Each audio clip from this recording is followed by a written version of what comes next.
I created this Jeopardy review game in Canva AI. Let me show you how I did it.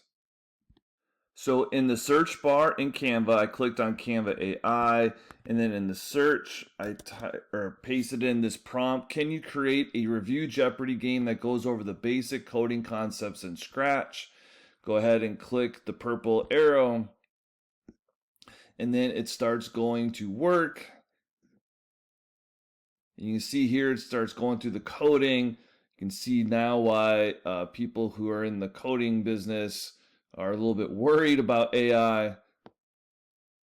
And in less than about a minute, this game will be created.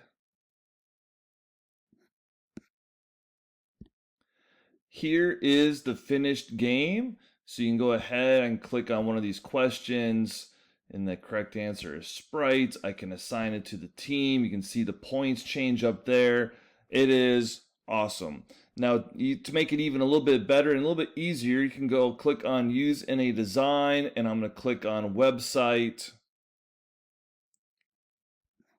And then I'm going to go ahead and click Publish Website.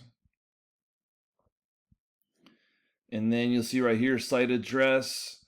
And I'm going to go ahead and click Publish. Now, I already have preset my site address there, so you can click on the little pencil there if you want to change that. And then I'm going to go ahead and click Publish. And now my game, there's a quick and easy website. You can see right here, copy, view website. And voila, my game is good to go for my class, and I guarantee my kids will love this. If you have any questions, let me know in the comments.